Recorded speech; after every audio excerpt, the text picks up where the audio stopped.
컴퓨터 그래픽스 운용 기능사 필기, 산업 디자인 일반, 핵심 정리 2, 디자인의 분류 및 특징에 대해서 알아보도록 하겠습니다.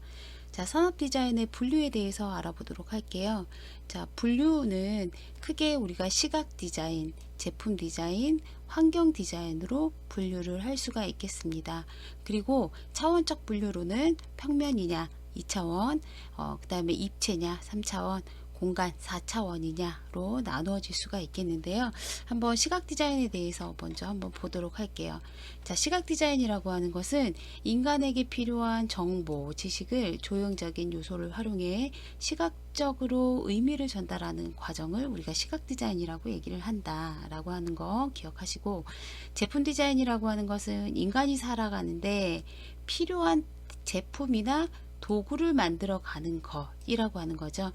그래서 우리가 일상생활에서 쓰여지는 모든 것들은 제품 디자인에 포함된다라고 보시면 되겠습니다.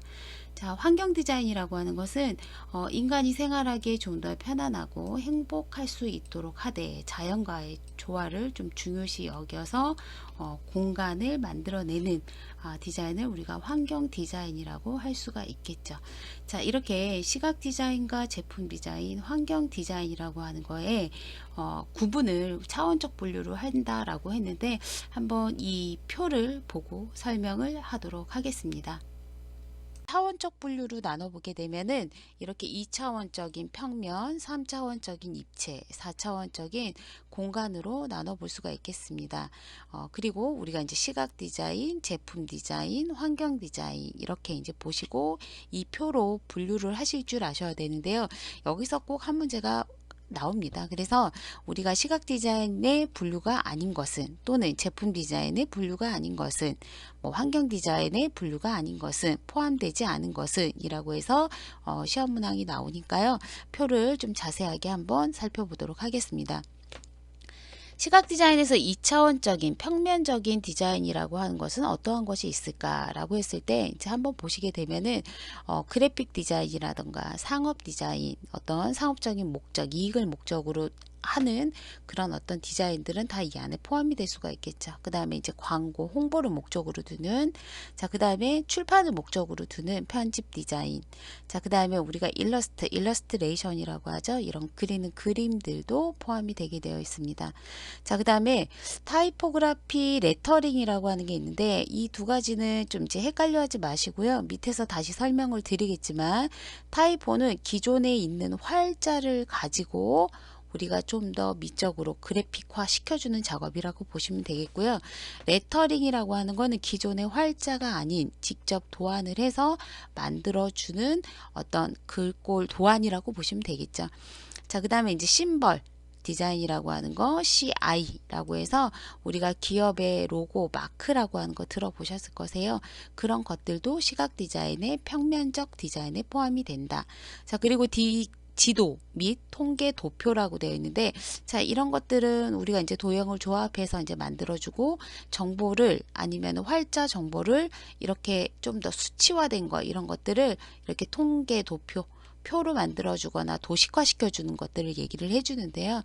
이거는 다시 말해서 뭐 인포그래픽이라고 해서 요즘에 많이 활용이 되어지고 있죠. 이런 부분도 평면 디자인이라고 보실 수 있겠어요. 자, 그럼 시각 디자인의 3차원 디자인은 무엇이 있느냐? 그러니까 입체화된 것, 구조화된 것을 얘기를 한다라고 보시면 돼요. 거기에서 가장 큰 대표는 포장 디자인이라고 보시면 되겠죠. 그러니까 포장은 말 그대로 우리가 상품을 보호하고, 그 다음에 상품을 우리가 뭐 이렇게 정보를 전달하는 그런 목적을 가지고 있고, 그죠? 그래서 이 포장 디자인이라고 하는 것은 종류가 되게 많습니다. 우리가 알고 있는 뭐 박스 디자인서부터 해서 용기 디자인서부터 해서 라벨 디자인, 뭐 쇼핑백, 이런 패턴 디자인까지도 다 포함이 될 수가 있겠고요. POP 디자인이라고 하는 거 한번 보도록 할게요.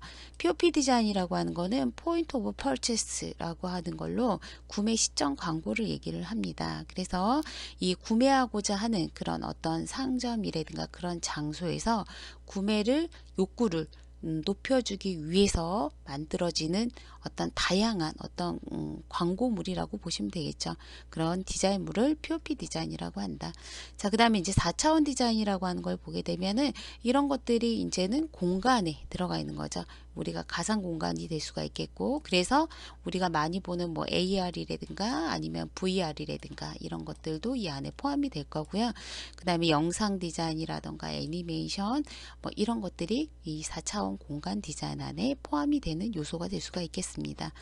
자, 그 다음에 제품 디자인 한번 보도록 할게요. 제품 디자인이라고 하는 것은 말 그대로 우리 사용자, 우리 인간이 쓸 수 있는 그런 디자인이라고 보시면 되겠죠. 그래서 인간이 어떤 도구를 창안하는 디자인 중에서 어떠한 것들이 있을까라고 했을 때 우리가 거의 대부분은 입체라고 하는 이 부분에 다 포함이 된다라고 보시면 되겠지만은 2차원적인 게 어떤 게 있나만 한번 더 확인을 해 보시면 될 것 같아요. 자, 여기에 보시면은 텍스타일이라든가 벽지, 타피스트리, 패브릭, 자, 이런 것들이 다 뭡니까? 우리가 이제 어떤 벽지나 이런 것들도 어떤 공간에 부착을 하는 거지만 그 안에 텍스타일 무늬 디자인이기도 하지만 이런 것들이 우리 시각 디자인의 2D가 아니라 제품 디자인의 평면 디자인으로 포함이 된다라고 하는 그 부분만 좀 기억을 하시면 될 것 같고, 그 외적으로는 우리가 쓰고 있는 모든 사물들, 가구, 용기, 상품, 운송기기, 패션, 액세서리 이런 모든 것들의 등등등이 제품 디자인의 입체라고 보시면 되겠죠. 자, 그 다음에 이제 마지막 환경 디자인을 한번 보도록 할게요. 환경 디자인은 우리가 많이 알고 있는 인테리어나 아니면 점포, 상점 디자인, 아니면 인테리어도 안쪽 내부 공간을 디자인을 하는 거 있지만 익스테리어라고 해서 그 외적으로 되는 조경이라든가 외부 공원이라든가 뭐 이런 것들 있잖아요. 그런 디자인들도 다 포함이 될 거고, 그 다음에 전시하는 디스플레이라든가 아니면 스트리트 퍼니처라고 해서 길거리 가구 뭐가 있을까요? 우리가 공중전화 박스, 뭐 벤치, 뭐 아니면 뭐 이런 여러 가지들이 공공시설물들이 있을 거예요. 그런 것들이 이 스트리트 퍼니처에 이제 포함이 될 수가 있겠습니다. 이렇게 시각 디자인, 제품 디자인, 환경 디자인이라고 해서 디자인은 크게 세 가지로 나눠질 수 있고, 그리고 차원적 분류로 평면이냐, 입체냐, 공간이냐 라고 하는 걸로 나눠졌을 때 이게 어떠한 것에 분류가 되는지를 정확하게 알고 계시면 문항을 풀어 보실 수가 있으시겠죠. 그래서 꼭 기억해 주시기 바랍니다. 자, 그러면 좀 더 자세하게 시각 디자인이라고 하는 부분에 대해서 이제 하나씩 들어가 보도록 하겠습니다.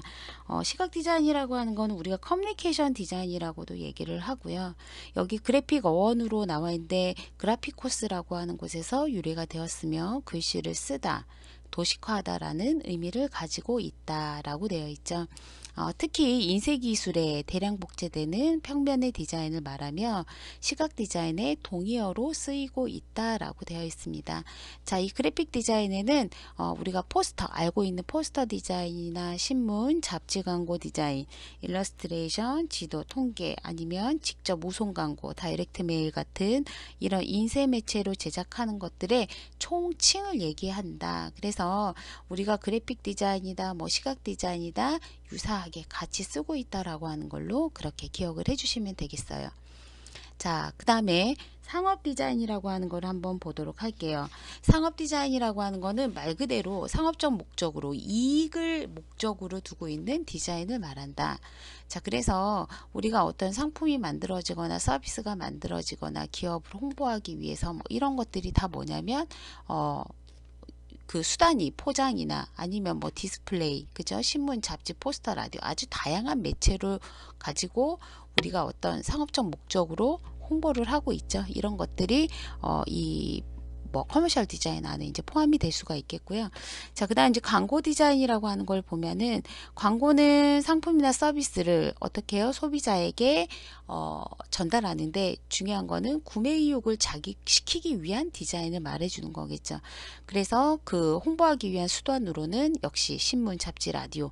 자, 그래서 이제 보면은 상업 디자인이나 광고 디자인이나 위에 그래픽 디자인이나 이런 것들이 어떤 분류가 이렇게 딱 나눠져 있다라고 잊지 마시고요.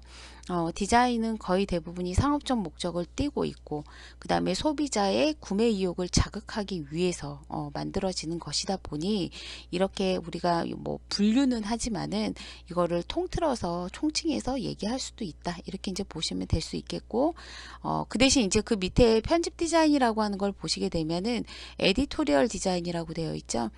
이 에디토리얼 디자인은 출판을 목적으로 해요. 그러니까 인쇄를 목적으로 하는 디자인이고, 특히 글씨, 활자, 그 다음에 그림 이런 것들을 배치해서 가독성이 높게 어떤 목적을 띠고 있는 그런 출판물이다, 이렇게 이제 보시면 되겠죠. 자, 이런 출판 디자인, 편집 디자인이라고 하는 분류도 한번 봤고요.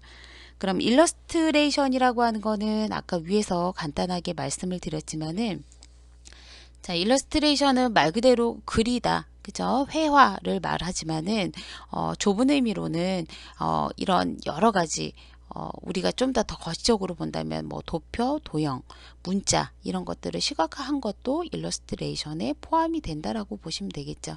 그랬을 때 우리가 이제 크게 이렇게 표로 나눠 놨는데요. 실제 시험이나 이런 곳에서 이제 나올 때 우리가 캐리커처의 어떤 용어 정의, 그죠? 그 다음에 뭐 캐릭터는 무엇이냐, 뭐 이런 것들에 대한 시험 문항들이 나왔습니다. 그래서 한번 구분을 해보면, 카툰이라고 하는 거는 말 그대로 풍자와 만화라고 보시면 되겠고요. 캐리커처라고 하는 거는 많이 보셨을 거예요. 우리가 뭐 연예인이 됐던 아니면 유명한, 그러니까 인물이 됐던, 자, 그런 인물들을 좀 더 과장해서 그리는 그림들이라고 보시면 되겠죠. 그래서 그런 그림들 보면 어때요? 좀 더 재미있고, 그죠? 좀 유머스럽기도 하죠. 그래서 여기 익살, 유머, 풍자 등의 효과로 어떤 그림을 살려서 그린 것들을 우리가 캐리커처라고 할 수 있다라고 이렇게 보시면 되고, 캐릭터라고 하는 거는 기업이나 단체나 행사 등 어떤 특정 성격을 표현하기 위한 시각적 상징물이다라고 되어 있습니다. 그래서 실제 어떤 기업의 그 상징을 대표하기 위해서 기업의 어떤 그런 뭐죠? 가치나 뭐 아니면 목표나 뭐 이런 것들을 알리기 위해서 표현하기 위한 상징물로도 쓰이기도 하고요. 요즘에는 뭐 많이 쓰이고 있는 거 당연히 뭐 연예인들이라든가 이런 유명한 사람들을 가지고 또 캐릭터화해서 상품화시키기도 하지만은, 우리가 어떤 큰 행사, 엑스포라든가 뭐 올림픽이라든가 이런 걸 할 때도 우리가 캐릭터 마스코트를 만드는 것처럼 그런 것들을 이제 한번 생각을 해보시면 되겠죠. 자, 컷이라고 하는 것은 신문이나 잡지에 사용되어지는 그림이다. 그래서 기사를 설명하기 위해서 만들어진 그런 그림이다 라고 생각을 해주시면 되겠습니다. 이렇게 일러스트레이션이라고 하는 거의 종류를 한번 살펴봤는데, 말씀드린 것처럼 캐리커처라든가 캐릭터 이런 부분들을 좀 더 집중해서 보시고 외워주시면은 시험 보실 때 좀 더 도움이 되실 수 있으시겠습니다. 자, 그 다음에 여기 지금 뭐 레터링이라고 하는 게 여기에 이제 나와 있는데요. 아까 그 밑에 타이포그라피라고 하는 부분도 이제 먼저 한번 같이 보시면은, 타이포그라피라고 하는 것들이 지금 기존에 있는 서체, 활자, 그러니까 쉽게 생각하면 우리 뭐 프로그램상에 쓰고 있는 폰트를 생각을 하시면 되는데요. 이런 활자들을 좀 더 글자체라든가 크기, 두께, 기울기, 이런 여백 이런 것들을 조절을 해서 전체적으로 좀 읽기 편하고 그 내용 정보를 쉽게 읽힐 수 있도록 구성하는 그런 기술이라고 보시면 되겠죠. 그래서 타입 플러스 그래피라고 하는 합성어라고 하는 것도 좀 알고 계시면 좋겠고요. 이렇게 기존 활자를 가지고 만들어 주는 게 타이포그라피라고 한다면, 레터링이라고 하는 거는 직접 문자를 그리고 도안한다라고 제가 말씀드렸잖아요. 또는 그려진 문자를 변형해서 만드는 것을 말한다 라고 하는 거예요. 그래서 우리가 상품의 뭐 브랜드도 그럴 수가 있겠고, 여러 가지 뭐 타이틀 같은 거를 만들어 줄 때도 레터링을 직접 해가지고 만드는 경우들이 많이 있습니다. 자, 그래서 타이포그라피와 레터링의 차이점을 기억을 해주시면 되겠고요. 이 레터링이라고 하는 것들은 실제 언어의 의미뿐만이 아니라 조형이나 색채에 의해 보다 풍부한 정보와 내용을 전달할 수 있는 게 가장 큰 특징이다 라고 보실 수가 있겠습니다. 자, 심벌 디자인에 대해서 한번 보도록 할게요. 심벌 디자인이라고 하는 거는 문자, 글자, 도형 등을 조합해서 단체나 기업, 회사 등의 이념이나 상징성을 타 기관과 차별화 주어 시각적으로 알려주는 기능을 가진다라고 되어 있는데, 그러면 어떤 것들이 있는지 한번 살펴보도록 하겠습니다. 픽토그램이라고 하는 거 들어보셨을 거세요. 그러니까 픽토그램은 우리가 많이 보는 게 뭐 남자, 여자 화장실, 뭐 금연 마크 이런 것들을 보면은 우리가 언어는 달라도 그 그림을 보면은 이게 어떤 장소인지를 알 수가 있죠. 그런 것처럼 의미하는 내용의 형태를 상징적으로 시각화한 것으로 언어를 초월한 그림 문자다. 이렇게 되어 있는데 여기를 이제 보시면 언어를 초월한 그림 문자다. 요거를 기억을 해주시면은 아, 픽토그램이구나 라고 하는 걸 아실 수가 있으시겠어요. 자, 그 다음에 이제 코퍼레이트 마크라고 하는 건 말 그대로 회사나 기업을 상징하는 마크가 되겠죠. 그러니까 우리가 기업을 하나를 예를 들자면 우리가 이렇게 하나은행이라고 하는 거는 이렇게 생긴 거 아시죠? 자, 이거를 뭐라고 할까요? 이거를 우리가 마크라고 보시면 될 거예요. 그 다음에 여기에 하나은행이라고 해서 만약에 이렇게 쓰게 된다면 이 하나은행이라고 하는 건 뭐가 되는 거야? 로고 타입이 되는 거겠죠. 그런데 이게 지금 보면은 마크랑 로고 타입이 이렇게 세로로 배열이 되어 있을 수도 있겠고요. 우리가 사인물을 잘 보시게 되면은 마크가 있는데 그 마크 옆에 이렇게 가로형으로 들어가는 경우들도 있을 거예요. 자, 이런 것들처럼 가로나 세로형으로 이런 로고 타입이나 심벌을 조합하는 여러 가지 형태, 한글을 조합할 수도 있고 영어를 조합할 수도 있고 두 개를 뭐 같이 조합할 수도 있겠고, 이런 것들을 뭐라고 한다면 우리가 시그니처라고 얘기를 해요. 그래서 코퍼레이트 로고 타입 이 두 개를 조합한 거를 시그니처다라고 하는 걸로 기억을 해주시면 되겠고요. 자, 그 다음에 이런 회사나 기업을 상징하는 마크가 아닌 우리가 상품, 상표라고 하는 거는 우리가 이제 트레이드 마크라고 얘기를 많이 하죠. 자, 그리고 우리가 이제 사용 용도에 따라서인데요. 회사 행사나 대회 같은 곳에서 사용되어지는 휘장들, 우리가 이제 엠블렘이라고 많이 보셨을 거세요. 이런 것들이 우리가 말하는 이런 여러 가지, 아이고, 심벌 디자인의 어떤 여러 가지 종류로 포함시켜 줄 수 있다라고 하는 거예요. 이 심벌 디자인이라고 하는 거는 시각 디자인 분야에서 가장 상징성이 높다라고 하는 거 꼭 기억을 해주도록 하시고요. 이 상징성이 높다, 그 다음에 픽토그램, 그 다음에 시그니처, 자, 이런 종류들을 좀 꼭 기억을 해 주도록 하세요. 자, 그 다음에 이제 CI로 넘어가 보도록 하겠습니다. CI라고 하는 거는 기업 이미지 통일화 정책이라고 되어 있는데요. 우리가 뭐 LG 아니면 삼성이라고 한다면 그 LG라고 하는 그 마크를 통해서 그 기업의 이미지를 상상을 할 수가 있죠. 그리고 그 신뢰 아니면은 그런 다양한 그런 것들을 기업을 연상시켜 줄 수 있는데 그 로고 하나로 다 하단 말이에요. 그래서 지금 보면은 CI라고 하는 거는 코퍼레이트 아이덴티티 프로그램 이라고 해서 기업의 이미지를 하나로 합쳐주는, 이미지를 통일화 시켜주는 그런 작업이라고 보시면 되겠죠. 통일화 시켜주려면 뭐가 필요해요? 아까 말한 것처럼 마크라든가 로고 타입들이 필요하겠죠. 그래서 심벌 마크, 로고 타입 이 두 개를 결합한 여러 가지의 형태를 시그니처라고 했잖아요. 그리고 이 심벌 로고 마크를 만들어 주기 위해서는 그 기업을 대표할 만한 전용 색상이 필요할 거고 전용 서체가 필요할 거예요. 그리고 전용 패턴, 문양이 필요할 거고 캐릭터, 마스코트 이런 것들이 필요가 되겠죠. 이 모든 것들을 우리는 기본 시스템이라고 얘기를 합니다. 기본 시스템.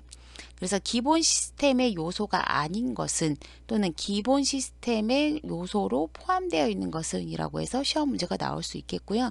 기본 시스템이 구축이 되면은 할 수 있는 것들이 뭐냐면 이것들을 조합해서 실제 그 기업에서 사용되어지는 것들을 만들 수가 있는데, 특히 비즈니스 폼, 서식류라든가 아니면은 제품의 포장 디자인 또는 유니폼이라던가 간판 사인이라고 하죠. 사인, 뭐 차량, 이런 것들의 모든 것들을 다 넣어줄 수 있다라는 거죠. 그럼으로써 어떤 차량을 보더라도 사인을 보더라도 아니면은 정말 우리 뭐 사업 명찰이라던가 명함만 보더라도 그 기업 이미지 기업을 알 수 있게끔 만들어주는 그런 작업이라고 보시면 되겠어요. 그래서 응용 시스템이라고 하는 거는 기본 시스템을 가지고 제품화 시키는 작업 이렇게 이제 생각을 하시면 되겠죠. 그래서 CIP는 시험 문제에 가장 많이 나오는 거고 어떤 약자로 되어 있느냐라고 하는 것도 나올 거고 기본 시스템과 응용 시스템은 무엇이냐라고 하는 부분에서도 시험 문제가 나올 테니까 확인을 해주시면 되겠습니다. 자, 지도 및 통계 도표를 보도록 하겠습니다. 자, 지도 및 통계는 우리가 요즘에 빅데이터라고 많이 하잖아요. 이런 많은 데이터들을 텍스트 또는 수치로만 가지고 표현을 하게 된다면은 그 정보를 한눈에 인식할 수가 없을 거예요. 그런 것들을 최대한 좀 더 단순화시키고 가시화시키고 시각화시켜주는 작업을 우리가 뭐라고 한다면 인포그래픽이라고 많이 얘기를 하죠. 그런 것들처럼 지도나 기호, 통계, 도표 이런 것들을 만들어내는 것들도 우리가 시각 디자인 안에 포함이 된다. 그래서 인포그래픽이라고 하는 거는 특히 정보와 그래픽을 합성한 용어다라고 하는 걸로 최근 많이 사용이 되어지고 있다라고 하는 걸로 정보의 시각화, 인포그래픽 이렇게 기억을 해 주시면 되겠습니다. 자, 그 다음에 이제 포장 디자인을 한번 보도록 할게요. 포장 디자인이라고 하는 거는 실제 우리가 제품을 어떤 보호하는 게 가장 큰 기능이 될 수가 있겠죠. 그래서 상품을 취급할 때 보호하고 보존하는 기능을 가진다. 첫 번째. 그리고 그 상품의 정보를 알려주는 기능. 그리고 소비자의 구매를 촉진시켜주는 구매 충동을 자극하는 그런 어떤 역할을 가지는 게 포장 디자인이라고 볼 수가 있겠어요. 자, 그리고 이 포장이라고 하는 거는 제품보다 또 수명이 길어야 되겠고 그런 어떤 소비자와 연결시켜주는 촉매제 역할로 우리가 걸어 다니는 광고라고 얘기를 하잖아요. 이 포장 디자인은. 그래서 포장 디자인의 어떤 여러 가지 이제 조건들 그죠? 그런 부분들이 이제 시험 문제에 많이 나옵니다. 그래서 나중에 이 뒷부분에 이건 좀 더 자세하게 나오니까 그때 다루도록 하겠습니다. 자, 그 다음에 POP 디자인이라고 하는 거 한번 보도록 할게요. POP 디자인이라고 하는 거는 구매하는 그 장소에서 하는 모든 광고를 말하는 거예요. 그래서 포인트 오브 퍼체스 구매 시점의 디자인물, 광고라고 생각을 해주시면 되겠는데요. 가장 대표적인 게 어떤 가격표, 우리 어떤 상점 가보면은 뭐 세일이라고 하는 게 뭐 걸려 있다던가 아니면은 몇 프로 아니면은 가격표가 이렇게 뭐 얼만큼 할인되었다라고 이렇게 표기가 되어 있다던가 그런 것들 많이 보셨을 거세요. 그래서 그런 제품 안내나 가격표 같은 것들 또는 그런 것들을 벽에 부착해서 홍보하는 포스터라던가 그리고 다양한 어떤 행거라든가 아니면은 스탠딩 보드라든가 뭐 이런 종류들을 많이 이제 보실 수 있는데 말 그대로 어떤 그 상점 안에서 구매 의욕을 끌어당기기 위해서 만들어주는 그런 모든 광고물들은 모두 POP 디자인이라고 볼 수가 있겠습니다. 이것도 역시 범위가 되게 커요. 자, 그래서 이런 POP 디자인이나 포장 디자인은 아까 제가 말씀드릴 때 시각 디자인에서 몇 차원? 3차원 입체 디자인이라고 말씀드렸잖아요. 그래서 그 분류로 포함되는 거 꼭 기억을 해주도록 하시면 되겠습니다. 자, 그 다음에 제품 디자인으로 한번 보도록 할게요. 제품 디자인이라고 하는 거는 우리가 인간이 여러 가지 도구를 창안한다라고 했잖아요. 그래 특히 이거 같은 경우는 산업혁명 이후에 더 활달해졌다. 그러니까 우리가 제품을 대량 생산화 시키면서 좀 더 기능적인 것들을 표준화 시켜주기 위해서 규격화 시켜주기 위해서 많은 노력을 했거든요. 그러면서 제품 디자인은 발전했다라고 볼 수가 있겠고요. 이런 것들은 특히 기능적으로 완벽해야 되겠고 형태도 아름다워야 되겠고 가격도 합리적이어야 된다. 이거 아까 전에 디자인의 조건에서 나왔던 조건들이죠.